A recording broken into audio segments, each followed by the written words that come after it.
This is the first episode of the Running My Mouth podcast. I'm adding a G on the end, but technically it's running, running.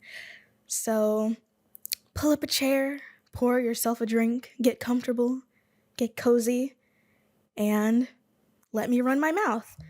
So I don't want to get too much into the what is this going to be about type of thing.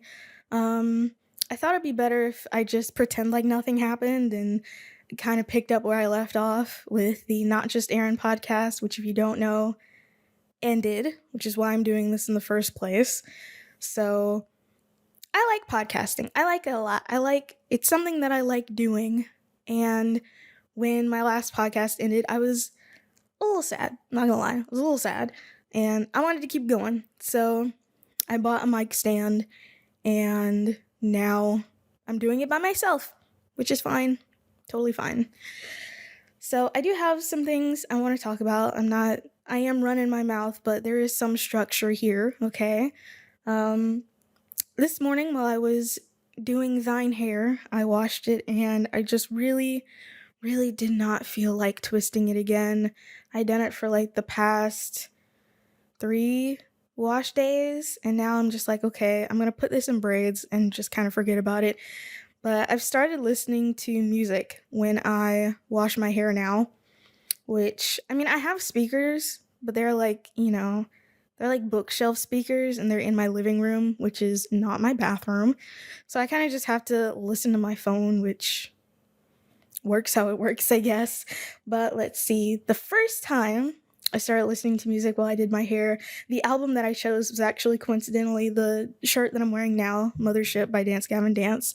One of my favorite albums, and a certified no skipper. Love that album, 2 pieces, hence why I own the shirt and wear it so much. After that, I was listening to Renaissance by Beyonce. Unpopular opinion, because apparently people were losing their domestication when this YouTuber, I think her name is AJ, she has a lot of reaction videos and stuff. Am I recording? Okay, I just had to make sure. She has a lot of reaction videos that are used on Stan Twitter, and she was apparently away for a while and then she came back. But I guess one of her comeback videos was listening to Renaissance for the first time, and she gasped, did not like some of the songs, which some of the songs on Renaissance aren't my favorite. I do routinely skip over some of them. For instance, I shall regale you with the ones that I skip over, which again might be controversial, but whatever. I'm not afraid of Beyonce stans. They can't hurt me. So where is it? Here it is. So I normally skip over Cuff It, which I guess is a lot of people's favorite off that album, which, congrats, but I don't like it.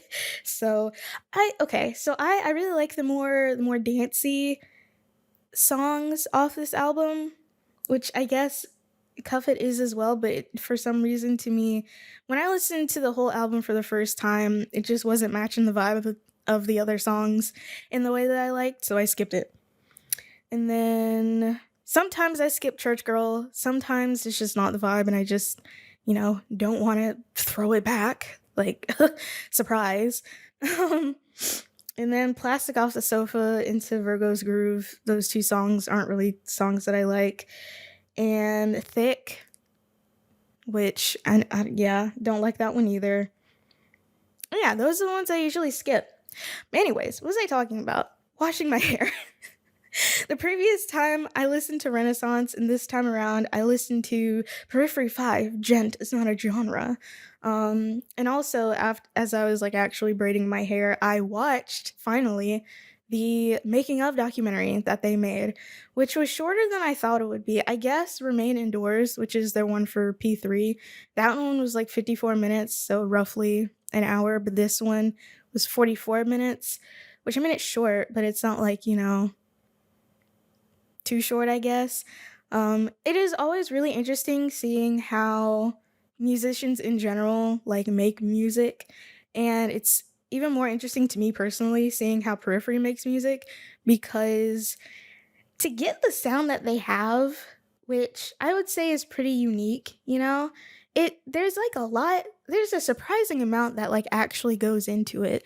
So not only is it their guitar choice, which actually in the making of documentary for P5, which was what's the name of that album, Hail Stan, they actually went into like assembling guitars. So like picking the body and picking the pickups, and like I know, people like to use different types of strings when they're guitaring, but there's like almost to the level of like it feels like electrical engineering to me. The way it feels like so just I don't know, it feels like a lot more than I would have thought. But not only the guitar itself, but since these are primarily electric guitars, I don't know if there's any acoustic sections on P5. There might be. I might just be forgetting it, but definitely on their previous albums they had some.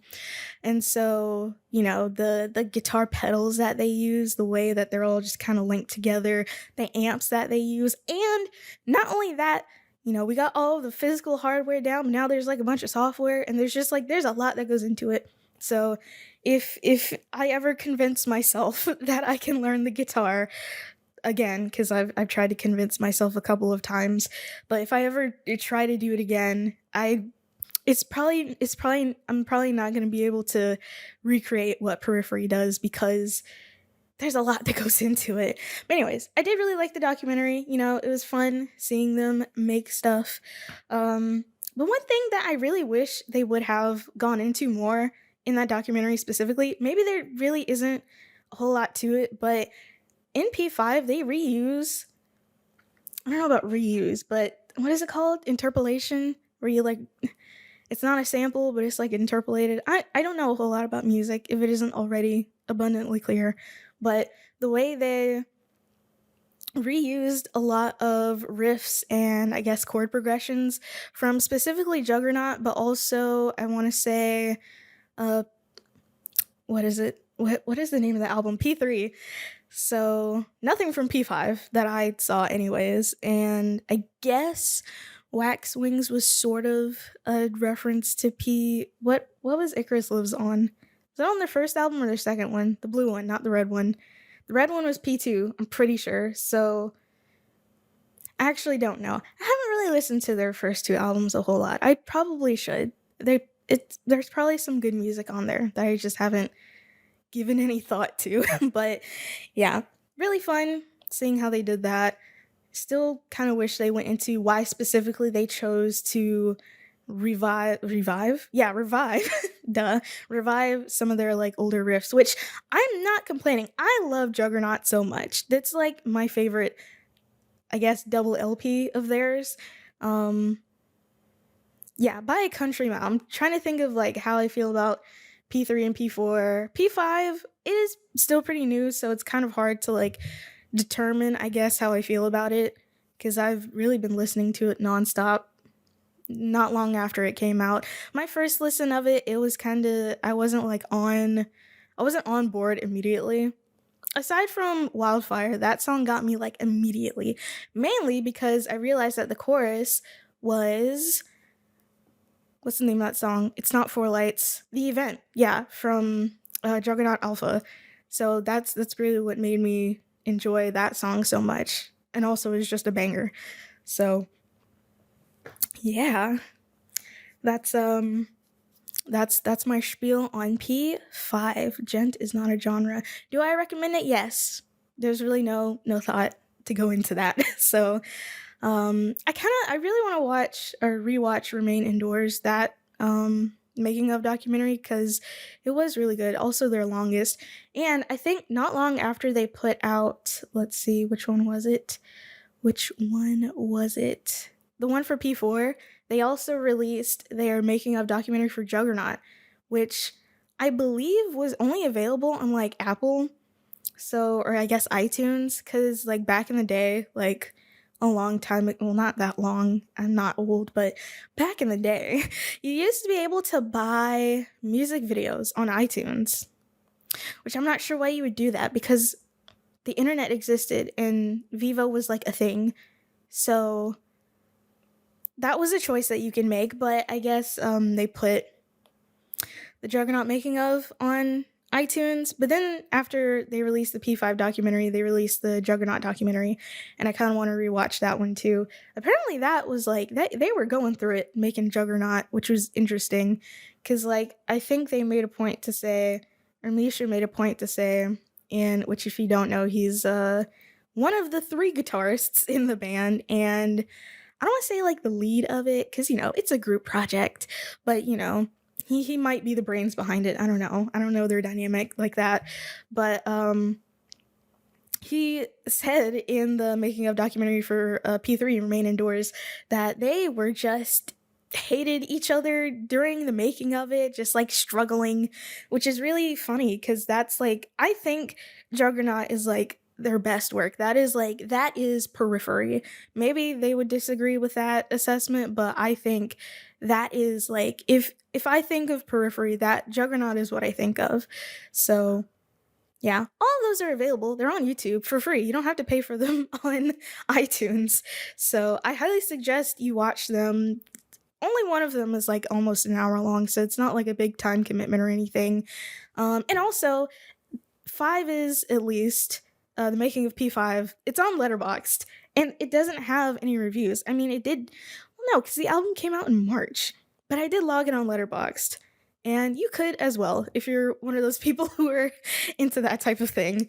So yeah, my hair. I when I usually do like my lazy braids, I don't really put any product in it aside from like leave-in conditioner and like oil, which is like what I use to moisturize my hair anytime I do it. But this time I use a little bit of Eco Styler gel, the green kind. And I mean, it's good for like bringing out my curls, but I just don't know how some of these girlies are using Eco Styler gel to like completely smooth out their hair.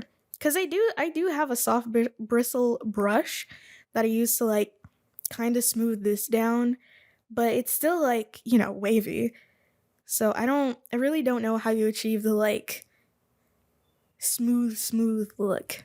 Not that I would really want to, it's just I'm kind of confused as to how do you accomplish that. But anyways, enough about music. Well, I will say this, me listening to P5 as much as I have been doing these past like couple of months has made me really mad that I didn't go and see them in Little Rock when I had tickets and a hotel reserved because the day before they were set to perform, a freaking tornado tore through Little Rock, which it wasn't even really in the same like area as the venue, but still it happened. And I guess made the well, my mom talked me out of going because they had just dealt with a tornado, it's best to just stay away, which I mean that might be the case, but I could have seen Periphery, man. They are without a doubt my favorite band. I'm gonna say it. Periphery is my favorite band. Like, I could have seen them, and who knows when they're gonna be touring again. So, sucks to be me. Really, it just sucks to be me. That's the point I'm trying to make. But goodness, I'm not gonna belabor the point too much because there's not much to say other than I regret not seeing them. But I could have seen them and Under Oath. I like Under Oath. I like one song by Under Oath. They're like one of the big guys. One of the big metalcore people. I'm not making my case that I actually like Under Oath. I respect them as a band and I would like to see them live. Who knows? I might end up liking them a lot. But of course, I didn't end up going. I mean, that's how it was for The Devil Wears Prada for me. Like, I listened to some of their stuff in high school, like from Plagues and With Roots Above and Branches Below, which, I mean, that stuff came out when I was in elementary school, but high school is when I listened to it. I didn't listen to it when it actually came out. Because I think by that time, Transit Blues was out. When did The Act come out? It's either 20. Anyways, that's not really important. I listened to some of their stuff when I was in high school. I thought, yeah, these they're great. They got some bangers, Danger Wild Man always gets me going. But it wasn't until I like actually saw them perform live. Let's see. I think for the first time it was at the Below tour. I think so. because I've seen them 3 times, haven't I? Because it was at the Below tour, then it was for my birthday, and then it was earlier this year at August Burns Red. So yeah, I have seen them 3 times, and all on purpose, by the way, because the first time I saw them, I was like, whoa, these guys, they can put on a show. And I was like, if they ever tour again and they're around here, which Mississippi ain't got nothing going on, so it'd have to be out of state. I would try to go see them again. And then, very very serendipitously, they were going to be in Memphis last year on my birthday, so I ended up going to see them, and I got a guitar pick from Jeremy, so that was really cool. It's on my dresser right now. I still have it, just kind of sitting out. I don't really know what to do with it. Like, do I frame it? Like, how do I get a frame that's like this big? So I don't know. I treasure it. It's one of those things I look at and I go, I just think it's neat. You know. So honestly, I thought that was really cool being able to see them and like being. I've talked about this like on my last podcast to a not captive audience. But I'm going to talk about it more here. I think it was really cool that I was able to do that. And that's where that's really all I have to say. Being so close to the actual like stage, kind of on accident. I don't know. That's one of my favorite experiences that I've had as a person so far. In my 23 years, I still have a lot of potentially cool experiences to have. But speaking right now, that was great. I love that. Probably the best birthday that I could have asked for. I would have liked to experience it with someone else or just other people. But the cards, they laid where they laid, and I went by myself. So it was fine. And I went to the pyramid. I went to the Bass Pro Shops pyramid, the 6th largest pyramid in the world. And it's huge. It's so, I don't know. I don't know, it's like looking at a skyscraper, they're like unfathomably large. Like, I understand why Victorian people were having conniptions when they were first like being constructed, but obviously it's not skyscraper shaped, it's pyramid shaped. So I will be going back to Memphis soon, and I am going back to the Bass Pro Shops pyramid because it's just cool. I didn't even buy anything when I went there. I just like looked around. They have like real fish in like a pond or something, like kind of on the sales floor, which is, I mean, it's Bass Pro Shops. I'm pretty sure they do that at other Bass Pro Shops, but it is still kind of weird. Like, they're just keeping fish there, which, I mean, is it any different from an aquarium? Yes, because I feel like aquariums are more focused on like, I don't know, conservation than Bass Pro Shops. I just a thought, just a theory. I don't know. Is Bass Pro Shops out there cleaning up oil spills? Or, I was gonna say arcades. My arcades are aquariums out there cleaning up oil spills. I don't know, but I still find it kind of. And birds. They have birds in there. They have birds, like live ones, not like the stuffed ones, like ducks, like waterfowl in the Bass Pro Shops pyramid. And it's like, what do you do when they fly? Because these aren't flightless birds that they have. They can fly. I guess they choose not to. Because for people who haven't been in the Bass Pro Shops pyramid, it's like big, but on the like top floor, like the tip, there's, I guess, a hotel and restaurant that has like a balcony. I didn't go up there because I wasn't trying to spend too much time there because that was the day that I'd be traveling back. But the ceiling is like really really high because all of the like restaurant hotel stuff, it's up on the top of the pyramid. And again, this is the 6th largest pyramid in the world, so it's very large. So like, do they lose birds inside of the Bass Pro Shops pyramid? Because like, you could lose track of a bird real quick because the body of water, like stream the stream thing, it's not enclosed. Like, there's a railing, and it's not even a particularly high railing, but there's a railing, but it's not a tank. It literally is just water in the floor. There's some fish there, there's some birds. So like, how are they keeping track of the birds in the Bass Pro Shops pyramid? That's all I want to know.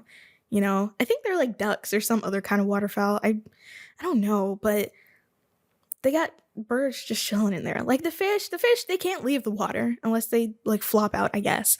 But the birds, they're not encumbered by, differences of liquids and gases. So I don't know. And how do you stop them from, like, I don't know, pooping on the cowboy hats and the boats that they have inside to sell, you know? So I don't know. I guess I'll find out the next time I go to Memphis and check out the Bass Pro Shops pyramid. Oh man. I am really looking forward to going to Memphis though, because well, I missed the last concert that I was supposed to go to, and I'll be seeing Era and Invent Animate again, which are two more of my favorite bands. Can't see it, but up on my wall of vinyls that is conveniently out of frame, I have Everchanger and Era self-titled vinyls, and I guess it would be nice to get them signed. I don't know. I don't even know if I would be able to do that because neither of them are headlining. Bad Omens is headlining. And man, I ran into, I don't know. I've never had problems like buying tickets to a show before because the music that I listen to is not exactly like on and popping like that, for better or worse. I mean, for better because I don't have problems buying tickets or merch or anything like that, or getting into any, I don't know, proximity with the people who are actually performing. But for worse, because I feel like they deserve to be popular. They deserve success. And I guess success is relative, but coins. They deserve coins, is what I'm saying. But when I tried to buy these Bad Omens tickets, first of all, they sold out immediately because the venue, I guess, is ticketed by Ticketmaster, which boo, tomato, tomato, tomato, lame, nobody likes you. And I think they originally were supposed to be $35, which is like normal for standing room only type of venue. After tickets went like out of stock immediately, they came back and the prices range from like 50 to I think 70. You know what? I'm going to look now to see how much they cost. Cuz it's closer to the date, but it's not that close cuz it's next month. But let's see. Okay. We're going to see how much these tickets cost now. Cuz honestly, I don't even know if they're like available. But I don't think they've sold out though. I mean, maybe. I guess I underestimated how popular Bad Omens was. I've never really listened to their music. I can't name you a single song, so sorry. But I don't know. I guess they had a couple of songs that were really popular on TikTok. So now the TikTok girlies are like buying out the tickets. I don't believe that for a minute, by the way. I really don't think that TikTok girlies are the ones who are like snatching these tickets up. It has to be Jesus H. Okay. So general admission resale tickets are now going for $126, which is very unfortunate. They're not sold out. I don't think they didn't sell out. Like this has to be, I don't know, are people really scalping Bad Omens tickets like that? Listen, again, I don't really know a whole lot about Bad Omens. Maybe they really are just, they got it like that. But I don't know. This feels like a Ticketmaster thing to me where they're like, oh, I'm gonna snatch up all the tickets and you won't get to see anything unless you pay us the toll. So now they're $126, which is very unfortunate. But I got mine for $60, which was still way more than I was willing to pay. That's like the price of 2 tickets. And I'm going by myself, so anyway. And then another thing, I wanted to see Bad Omens again. Well, let me fix my lips. I didn't want to see Bad Omens. I wanted to see I See Stars because I'm mad all over again. So Bad Omens is going on another tour, I guess, like right after this one, where they're going to be touring with Era and I See Stars. And I See Stars hasn't put out any music since 2016, and they haven't toured in probably longer than that. And I like I See Stars a lot. Again, out of frame here is my New Demons vinyl. I love that album. That's the only album of theirs that I like. They have some other bops, but still, I am an I See Stars enjoyer, and I can see that it is maybe not rare, but I see the opportunity to see like a band that's really good come back for a tour and hopefully be good. And of course, Era. I'll see Era any opportunity I have to because I really like their music. But I guess because Bad Omens, I'm gonna burp. Okay, that wasn't really a burp. I guess since Bad Omens is headlining and they have some popular songs on TikTok, the how I just bit my tongue. It hurt. I know. The tickets sold out again very fast, and this is gonna be at a venue that I've been at before. So I think it's September 4th. They're gonna be at the Joy Theater in New Orleans, which is where I saw the Below tour. And I guess Ticketmaster snatched up the Joy Theater because when I went to see the Below tour in, I guess, when was that? It wasn't 2021, 2022.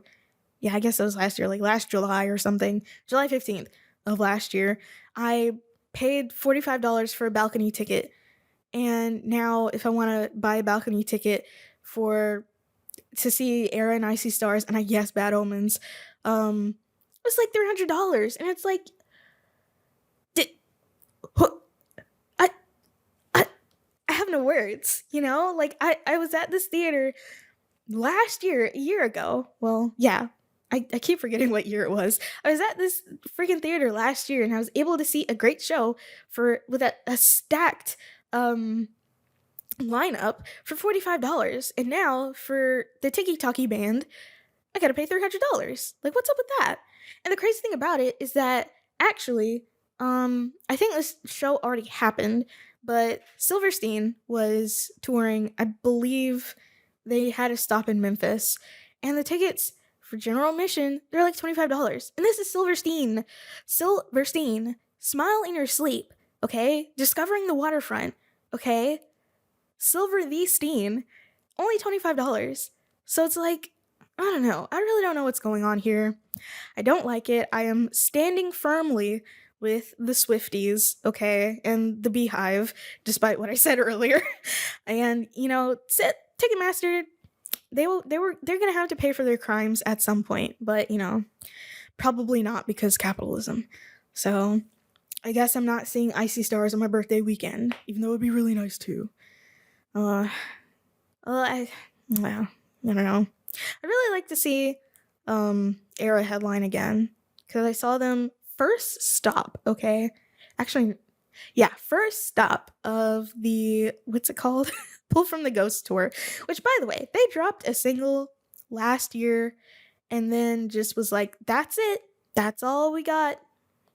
Except for that Phase One single, but I guess that was technically a collab, so I'm not really gonna count it. And also, it's like EDM, so they dropped a single last year and was like, "Pack it up, boys. We are done. We're good." I guess because they've been touring a lot, and I don't know, they're just taking their time, which is perfectly fine. But it would be nice to see some new music from Era because I think Self Titled came out in like 2019. Because I think it came out the same year as Periphery 4, Hail Stan. Like, I'm 90% sure this album came out like in 2019, before the Panda replay, okay? Also, that might have been a contributing factor to why, no, it came out in 2021. What am I talking about? Oh, oh, wow. Okay, never mind. I know why. It feels like a long time ago. Let me slow down. It feels like a long time ago because when this album came out, March 19th, this was, March 19th, 2021. This was around the time that I was in my unemployment era.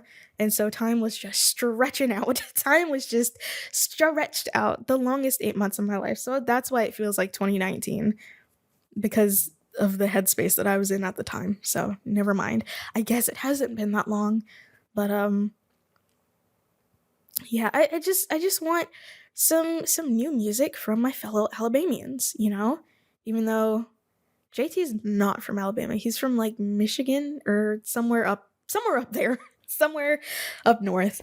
But everybody else, presumably, they're basically my next door neighbors. I'm not from Birmingham, which is where they're from, but if you're from Alabama and you like do something cool, I'm gonna claim you. All right, because nothing cool comes out of the state of Alabama. So if I see something and it's like, ooh, yes, then I'm claiming it.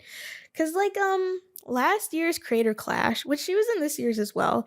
But Yodeling Haley, apparently she's from Huntsville, so like I'm claiming her too. But this year around, her city like changed. I guess she lives in LA now, which is requisite for being a content creator, even though it isn't. Ah, you know what I find strange? Okay, I'm pivoting topics now. I find it weird that even though making content online is has been it like democratizes the concept of being an entertainer, being that you can do it from basically anywhere, like I'm doing this from Mississippi, but a lot of them still move to LA as if they're in traditional Hollywood. Is that like required? I mean, if you want to like collab with people, I guess it's easier if you all live in like one central area. I'm blaming the Viners for this one because they all moved to that one apartment on Vine Street. And now if you want to like collab with the on and poppin' Viners, you got to go to Vine Street, which is in Los Angeles. So I'm going to blame them for that one, but I mean, what if you want to be a content creator just purely doing stuff online? Why are you moving to LA? It's expensive. It's oversaturated. Like why? You could choose to live anywhere and you chose LA. Like I don't know, man. I've never been to LA. I hope to never have to go to LA, but Los Angeles, one of the highest cost of living cities in the nation, like okay, like whatever, Hollywood's out there, but you're not in Hollywood. You make stuff on the internet. But I guess if you want to move up, you go to LA. I really don't understand it. If I ever become big with this YouTube stuff, which I highly doubt because I'm making no effort to do so. But, if by stroke of luck I do end up having some amount of success, LA is the last place I'm going to be. I'd rather move to New York than LA because New York is at least cool. At least I don't have to own a car. At least I don't have to drive on the 405, So, and I have actually been to New York, so I can say that. New York is cool, and I would like to live there someday. I don't know.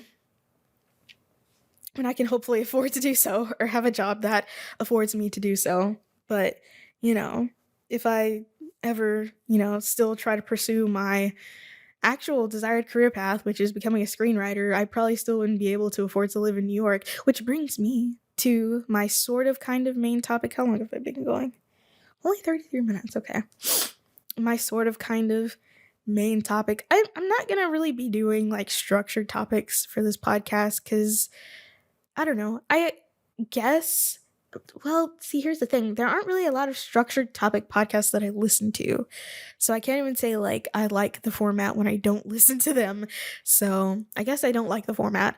But I did have something that I wanted to talk about because, it had happened to me. So I've been, looking at all this stuff with, like, the Writers Guild strike and all that. And first of all, finding out, well, okay, so I kind of assumed on some level that screenwriters didn't really make that much. Because, first of all, unless you're like a writer's room writer, you don't have like regular employment, Even if you are in the Writers Guild, like a lot of these writers are, you still aren't making a whole lot of money. Or what am I trying to say? You're not, unless you're like regularly scaling, unless you're regularly selling scripts, even then, it's not like regular income. Again, unless you're working in a writer's room. And eventually, a season ends, a show ends, so it's not like, it's not a normal 9 to 5 is what I'm trying to say. Or unless you work for like late night, because some of these late night shows have been around for a bajillion years and they are actually like regular. And they do have the off season, but I would assume in that case it's looked forward to so you can like have a break. But aside from some TV shows and like late night, being a writer for television is not or not being a writer for television, being a movie screenwriter, it's not a regular job. You write a script, you sell it, maybe you direct it, and I mean in like a year, 2 years, you're done and you're not getting paid during that time unless your contract stipulates that you get paid for rewrites, which apparently is something that you have to stipulate. Otherwise they get a script doctor to go over your work for you. Which, fun fact, Carrie Fisher was a script doctor. And I'm saying it like that because I swear to God, I see that on Reddit like not every other day because I actually haven't seen it in a while, but when I was seeing it, I was seeing it a lot, and it's like, yeah, we know she was a script doctor. Maybe she was good at her job, I don't know. Anyway, back to the Writers Guild strike. I've been a little, maybe not upset. I don't know if upset is the word to use because this isn't exactly something that affects me directly, like in a tangible way. But being that I do want to be like a screenwriter as my primary occupation. Actually, that's not true. I don't want it to be my primary occupation. I do want it to be a occupation, not the primary one, because again, I know you don't get you're not getting checks every other week being a screenwriter, even if you are getting residuals, which again is one of the things they're fighting for because apparently residuals suck for streaming and maybe for television, but that was why they were striking the last time they striked, stricken, strictina. Anyway, all of that to say, screenwriting doesn't make super good money. And learning that, your dream job, I guess, which I don't know. I hesitate to use the phrase dream job because I don't know. I don't like the phrase. For some reason the phrase dream job rubs me the wrong way. But my preferred occupation for the long term is like at risk of being, I don't know, not wiped out completely, but changed in a fundamental way because of this strike. It's like, ooh, did I make a mistake?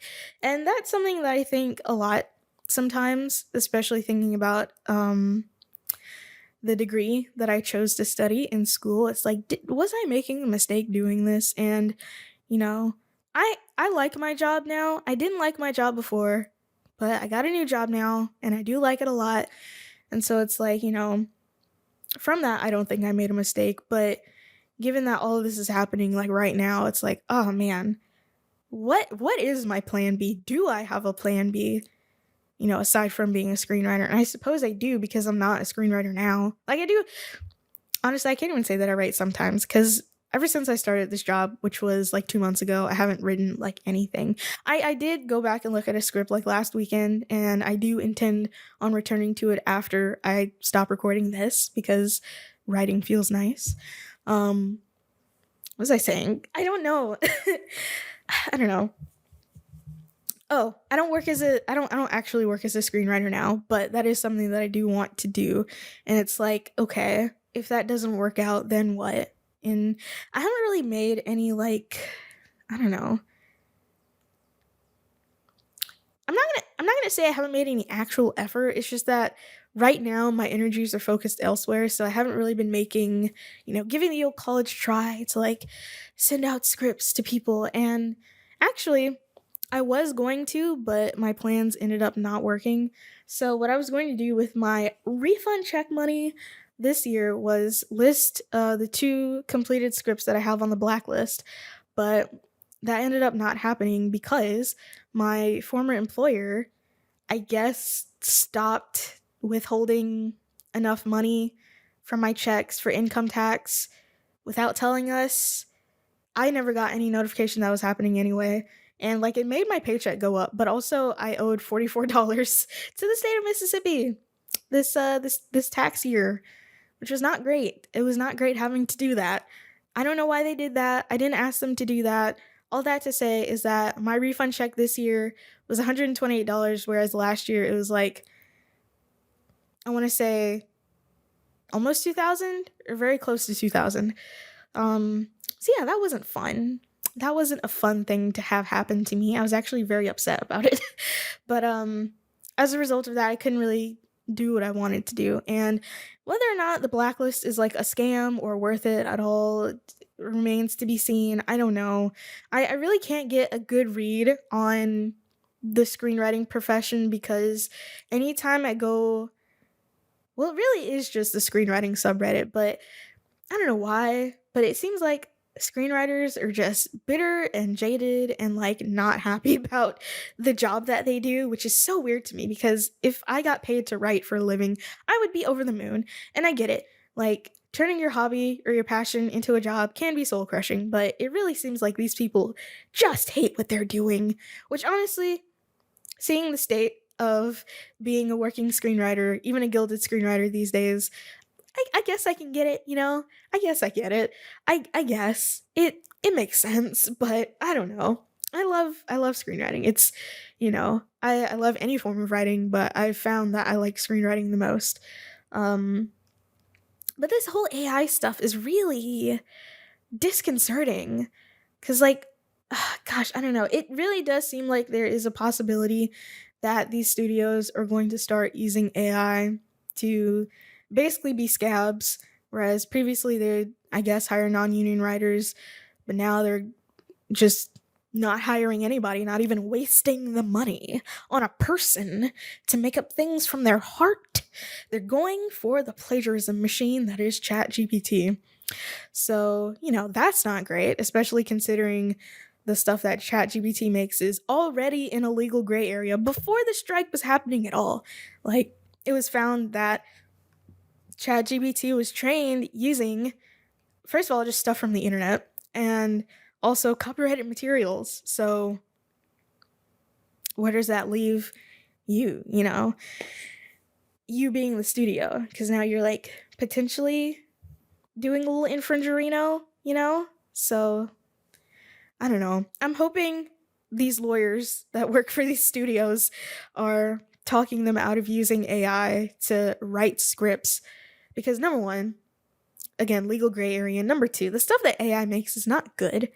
Like, I don't know why people aren't realizing that. The stuff that AI makes isn't good. Like, it's, I guess, competent on a base level, but it's bland and flavorless. There's no nuance, there's no actual feeling. It's just words. It's just a collection of words that happen to go together and maybe make something coherent, but that's all, you know? And I was actually like talking to my coworkers about this past week because I got an email from the general manager of the place that I work because our parent company has introduced a tool. I forgot what it's called, but it's not really important. Has introduced a tool.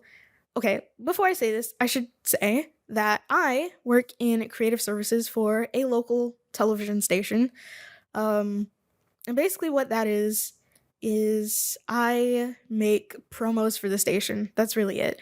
So, but also creative services, they handle commercials for like local businesses. So if you ever like watched TV a lot growing up, or yeah, I guess watched like local news and stuff a lot growing up, like I did, you may have noticed that a lot of local business commercials kind of look the same.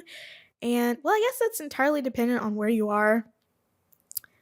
So I guess for like the central Alabama area and beyond, I really found that a lot of like commercials for local businesses look the same. And that's because they're largely made by the same people, which is the creative services department of whatever news station. It got dark. It used to be a bit lighter in here. A cloud passed over the sun. But a lot of local commercials are made by the creative services departments of various TV stations. I personally don't make like commercials for businesses. I thought I was going to, but it turned out that my role was a little bit different than what I thought it would be, which is fine, by the way. It's just, the people in my department are, I guess, compartmentalized off into different roles. And I mean, it works out for us. But anyways, going back to what I was saying, got a funky little email from the general manager of the station, and it no words, by the way. It was just a link to being like, parent company is using whatever AI for commercial production, and it's like I got legitimately upset at that because I actually looked into whatever the tool was that, the parent company is now using, and it's like, ugh, you know the advertising. It's like, just type in a script and we'll handle the rest. You don't have to worry about hiring pesky writers, or well, I guess you would have to hire a writer, or just, I don't know, make something up yourself the best you can, because you do still need to write the script for the commercial. But anyways, you don't have to hire a pesky graphic designer, those overcharging creatives. Worry no more, you won't have to deal with them. Just use our AI tool and we can make you a commercial. And it's like, this is coming from the parent company of my station. So like, they're essentially endorsing the use of this. And it's like, okay, I mean, the creative services department, it still exists, right? So presumably they're gonna have us use it. I really don't know what the goal for that is. I mean, this did happen like 2 or 3 days ago, so, and it hasn't really been discussed in the department like at all. But I don't know. I got legitimately upset when I was reading through that, because obviously the Writers Guild stuff was still fresh on my mind, and the possibility that they can be replaced by AI, and now the place that I'm working at has just sent me this. Like, I had to go to the bathroom and take deep breaths to calm down. That's how upset I was. I was legitimately about to cry at my desk when I saw that email, and when I read through the article, and when I went on the website for the stupid AI tool that I hope my general manager is watching. I don't think it would be. I honestly, it's probably fine. Besides, I didn't say where I work. So, going on the website for this funky little tool and actually reading what it does, and it's like, oh man, am I about to be made redundant, So like, I had to go to the bathroom, calm myself down. I was like, okay, first of all, I cannot cry. I've only been here for 2 months. I will not allow these people to see me cry. Okay, that's just not. We're not gonna have that happen. So eventually, I just went to my manager. Was like, did you see what so and so just sent us? And she had to actually look at it, or look for it. And she said, "Oh, this seems interesting." And I was like, "Yeah, I don't agree." And basically, just had to sit down and explain my worries to her. And thankfully, she is the best boss on the planet, and you know, reassured me that I'm probably not gonna be made redundant. But I still, like, she did a very good job with reminding me of that. Big ups to her. Love that girl. Ooh, that feels weird. Love that lady. But it's kind of, you can't help but think, like, are you going to have a job in 2 years? Like, once this stuff gets really advanced, because I mean, if you think about it, AI has advanced, well, I guess specifically ChatGPT has advanced a lot in like maybe half a year. So thinking about where it could be half a year from now, like, am I going to have a job in 2 years? And I think that's a valid concern to have. And like, the people who I've talked to about it have tried to reassure me, to their tremendous credit, that, things will probably be fine. But I can't help but think that that's not the case. Just I'm looking at the material, and I'm being the judge. And I am not convinced that I will have a job in 2 years. And I'm really not trying to like slip into doomerism about this, but I don't know. It's not reassuring. I'll say that much. It really isn't reassuring. And it's like, if I do get made redundant by AI, and like the two things that I could use to like actually have a job, it's like, well, where do I go from there? Like, what do I do? Cuz it's not like this is completely unfounded.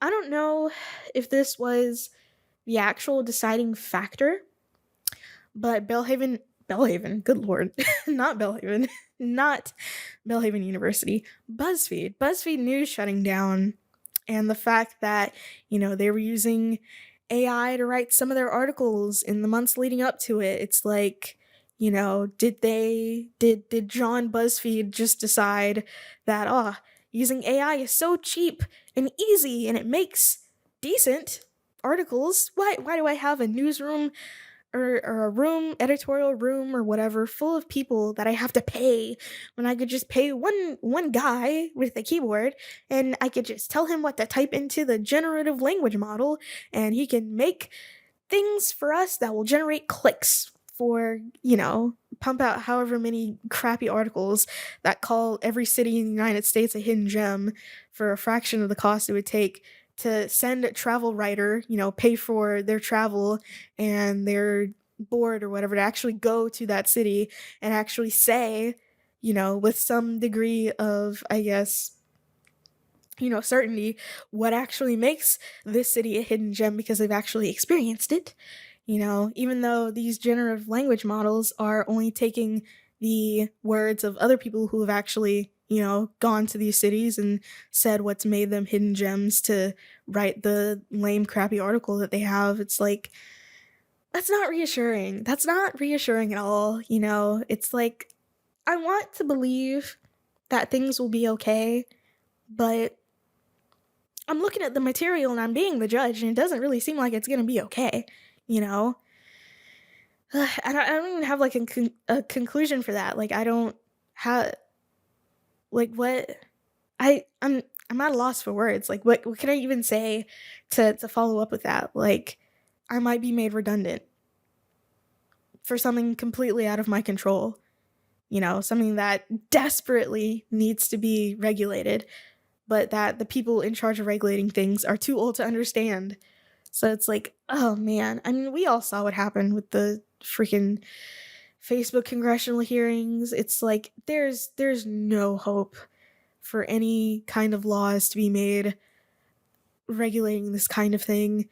And I mean, half of Congress is far too preoccupied with perpetuating a useless culture war to even do stuff that might be beneficial to their constituency. So, that's the state of things. So, oh man. I don't this has really become kind of a downer, kind of a Deborah downer. Deborah, you're being a downer. So, yeah, let's talk about something else. I don't know. What else is there that's not utterly depressing? I saw Beau is Afraid last weekend. I guess I could talk about that. And it's I'm still trying. I saw it an entire week ago, so I'm still somehow trying to like piece together my thoughts for how I feel about it. And so here's the thing. I get that Beau is Afraid is supposed to be a kind of, I guess, commentary about how mother son relationships can be very, suffocating, I guess, and how we're not supposed to know, like, is this just like a anxiety hallucination, which people with anxiety don't get hallucinations, so I don't know what that's all about. But, taking that concept and putting it to the nth degree in a filmy kind of way, and like, we're not supposed to know, is the things that Beau is seeing, are they real, are they just a manifestation of his anxiety? And it's like, I get that, but I don't know. Yeah, I've only ever seen one other Ari Aster movie, that being Midsummer. I almost forgot. I haven't seen Hereditary. I want to see Hereditary. No, that's not true. I saw There's Something Wrong with the Johnsons, or There's Something About the Johnsons, or There's something about the Johnsons, where like the son is raping his father. Because when I was in middle school, it was like going around on Facebook as like this, like, oh, weird film that some guy made. And that was like, I don't know if it was his first, but it was definitely his first most prominent film that Ari Aster made, and it's like 30 minutes long. It's a short film. There's something about the Johnsons, or something like that. And yeah, basically the son is afraid of his father because the son is like raping him, which is bonkers bizarre, but this is Ari Aster we're talking about. So I have seen that. It's been a while since I've seen it. Honestly, I don't have any desire to see it again, to be completely honest with you. Once was fine. Once when I was like 13 was fine, So I did greatly enjoy Midsummer. I do still think Danny was better off at the end of Midsummer. I do not care. You cannot convince me otherwise. Okay, she lost her entire family. Her boyfriend was a douchebag. Did he deserve to die? Maybe. the fire department might agree with me. So, you know, I don't know. It was very aesthetic. The aesthetics were aestheticing. But Beau is Afraid is definitely different from Midsummer in that it's not a horror movie, number one. And has Ari Aster made anything other than horror? Because, like, there's something, whatever, about the Johnsons was, I guess, kind of a psychological thriller horror kind of thing. I really don't know what to class that as, to be completely honest with you. Wacky. I'm gonna put it in the wacky category. And then Hereditary was kind of a more straightforward horror. And then Midsummer was like a horror, but the lights are on. Everything isn't dark. And Beau is Afraid, I'm not even sure what genre that would be. Because it's not horror. Is it a thriller? I don't know. But anyways, all that aside, I don't... It was good. I enjoyed it. It was kind of long though, because there were a couple of moments where I thought, oh, we're finally gonna roll credits, and then it just kept going. The trial part at the end, there are spoilers, by the way. I'm gonna be discussing Beau is Afraid spoilers, so if you don't want to hear that, skip ahead to what part, I don't know, but you'll figure it out. So the trial part at the end was like really weird, because like, is the mom alive? Didn't he like strangle her? Not long enough for her to die. He didn't strangle her for that long, but also she like collapsed through a glass table, which is like the classic movie way to show that someone's dead, is falling through a glass table. I don't know why that is. I feel like that has to have a TV tropes page, like baddie falls through glass table is like the name of the trope or something. I don't know. And then it's like the whole faking her death thing, which I'm not gonna lie. I think Beau is Afraid was funny. I think there were a lot of funny moments. It was a lot. It was wacky, but like I laughed a lot. And I was actually talking to Joseph about this a couple days ago because he had seen it as well. And then he was like, he had actually been like afraid during some parts of it. And I told him that the only part that really like, heightened my blood pressure and was like, oh, well, what's gonna happen? Oh, geez, something's gonna happen, is when Beau went up into the attic. Because I think by that point we had seen that like attic flashback scene a couple of times, and it's like, okay, what's in that attic? And then, very slow, very suspenseful, and then you find out it's like his twin brother that's like been locked in the attic, but also a giant, like, monstrous cock and balls. I was very confused by that part. It was funny when I saw it, because, duh, but it was, yeah, if you can't tell already, I'm having a hard time trying to make sense of this movie, so, like, yeah, it was a movie. It was a movie that existed, and I watched it. And that's all I have to say about it. I don't know. I can't put my finger on that movie because I just can't. Oh, one thing I did want to talk about, and I did put this on Twitter not long after I'd seen it, so I guess like after I'd left the theater, but in the scene where Beau and like the weird teenage girl go into like the dead Marine. I don't know if he was in the Marines or not. I think he was like in the Air Force or the Army or something, but whatever. The weird dead military kid's bedroom that's been like preserved, and like she tried to get him to like drink the paint for some reason. I don't know. But in that scene, there are band posters on the wall, one of which being for Dance Gavin Dance. The other one, I'm pretty sure it was Polyphia. I don't know who else it would have been though. And one for Spirit Box. And I thought that was cool. And I just want to say, shout out to that set dresser. That was cool. I see you. I recognize you. You're seen. And I also feel seen. Even though I'm not a dead, venerated military child. So, that was nice. You don't really see this genre represented in film or television very much, which is unfortunate. Aside from that time in House, where Patrick Stump played a nurse. I forgot all about that. Oh my goodness. Okay, so I haven't watched House MD with Hugh Laurie all the way through. I watched, honestly, right at the moment when him and Cuddy got together, it was like, okay, what's the point in watching this? There's no more will they, won't they. It's like, I'm done. And then eventually got taken off of Netflix, so I couldn't resume watching it anyways. But in one of the later seasons, Patrick Stump makes a cameo as like a nurse in the hospital, and I think he has like a character arc or something. So that was cool. So yeah, speaking of Fall Out Boy, speaking of vinyls on the wall, Infinity on High, you can't see it, but it's up there. My first vinyl that I got for Christmas. I want to say 2014, but I can't really remember. But maybe it was 2014. I remember posting it on Tumblr when I got it. That's neither here nor there. I haven't really listened to their new album. So much for, oh Lord, what's the name of the album? I'm not even gonna attempt to try to remember it because I don't even know if I knew it in the first place. But I did like what's that song? Did I like it that much? I can't remember it. What is the name of that song? Love from the Other Side? Yeah, that one. It was a good song. That's all I have to say about that. I'm hoping that pop punk has a renaissance. I haven't listened. Did Paramore? I am assuming they put out new music because they toured.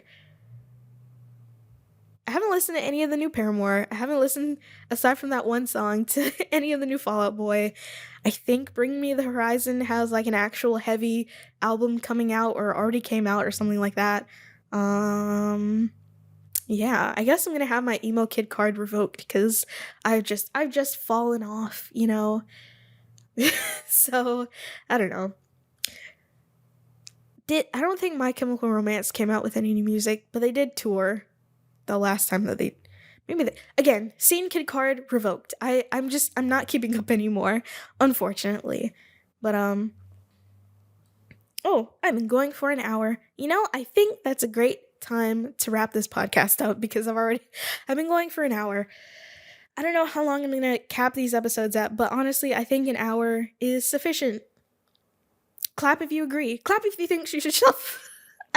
I can never get it out. Clap if you think she should suffer was something that Wendy Williams said on her show. For what? I don't know. I don't even know who she was talking about. The only wacky like quote from hers, like death to all of them. She was talking about Jamie Lynn Spears and also Jamie Spears, their dad. So yeah, that's the only one I know. Anyways, this has been episode 1 of the Runnin My Mouth podcast. I don't have social media. That's not true. I will be using my Twitter as the Twitter for this podcast. So if you want to get updates on all things Runnin My Mouth, you can follow me on Twitter at it's just Aaron _ Aaron with an A. Okay. If you're watching the video version of this on YouTube, like and subscribe, share with your friends, put it on in the background while you sleep. I mean, you can do that if you want. I can't stop you, but whatever. If you're listening to the audio only version of this on Spotify and elsewhere, you could watch the video version if that's like your thing, if that's something you're into. I know I can post video podcasts on Spotify. I'm choosing not to though, because I don't know. Number one, I don't use Spotify to listen to podcasts, and also I definitely don't use Spotify to look at my phone. Like if I'm anyways, the video version is only going to be on YouTube. So if you want to see the video version, check out the YouTube channel. Runnin My Mouth. I can't remember if it's pod or podcast, but it'll be in a description somewhere because I made the channel recently. So yeah, that's fun. And I will see you I won't see you, but you will see me in the next episode. So yeah, goodbye.